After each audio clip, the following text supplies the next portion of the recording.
Hi, I'm Mark Meshelum, Chicago window expert. Today we're in the showroom of North Shore Faucets on Dempster Street in Morton Grove, and they've graciously allowed us to shoot here today so that we can take a look at their nice display of glass shower doors. Glass shower doors are a beautiful addition to almost any bathroom, but there can be dangers inherent in glass shower doors. I've been involved personally in 3 different matters where there have been spontaneous breakage of glass shower doors, sometimes resulting in injury. All 3 of those matters occurred in hotels. Hotels have hundreds of glass shower doors, so if a guest handles a glass shower door a little bit too roughly and creates a chip in the glass edge, well, that can be the fuse of a ticking time bomb for the next hotel guest who shows up. When the sliding door is closed, it can hit something and create a chip along the edge. This shower door design here is quite nice because it has bumpers where the glass can hit. Other products that don't have that would allow the glass to touch the frame when it's closing, and that could create a break. Another area where we can exert a little bit too much stress on the glass is with the towel bar. The towel bar should be rigidly affixed. You see, I can't really move this one. It's nice and tight. If you see it wobbling and moving around, that's not good. That can put more stress on the glass.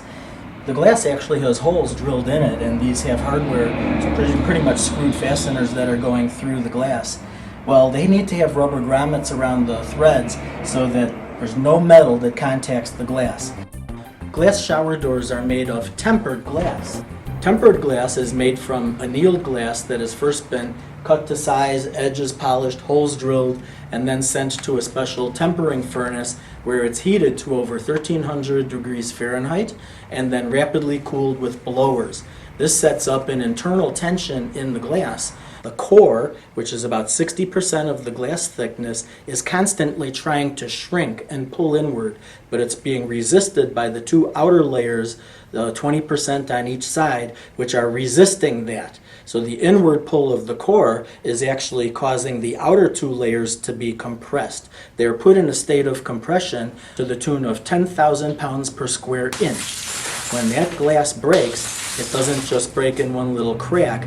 All of that energy between the 2 layers is explosively released, and the cracks spread through the glass at a speed of 1,700 feet per second. That is 14 times the speed of sound. But sometimes tempered glass breaks from an imperfection in the glass itself, which comes straight from the original factory. It's called a nickel sulfide inclusion. It's a tiny little rock that's embedded in the glass, and it really is only a problem when the glass is tempered. Here's a piece of tempered glass right here that was broken with a nickel sulfide inclusion. You can see that there's a butterfly pattern at the focus of the break, and right on that line in between the 2 pieces, that's where the nickel sulfide inclusion is. Nickel sulfide inclusions take 2 or 3 or 4 years before they grow enough to break tempered glass, but when they do break the tempered glass, it's absolutely spontaneous, and there might not even be anyone in the room. Well, first of all, treat them gently. It is glass, should not be banged around. Children should be taught to close them gently and to definitely not hang on the towel bars. Secondly, if there are handles or hardware that is loose on the glass, tighten it up and make sure the rubber bushings and grommets are present and intact.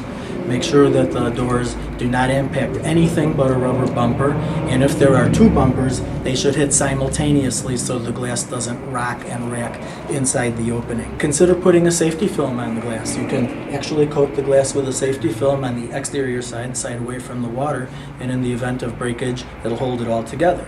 But if you're going to do that, you need to make sure to remove all the hardware first, put the film on the entire piece of glass, put the hardware back on. I think the governmental agencies and the glazing industry should move in a direction of changing the use of tempered safety glass to a laminated type of product that will hold the glass shards together in the event of breakage.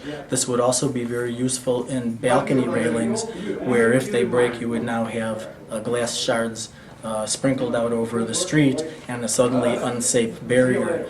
If laminated glass were used instead, which is a similar glass that's used in car windshields, that type of problem would go away. This is Mark Meshelum, Chicago window expert.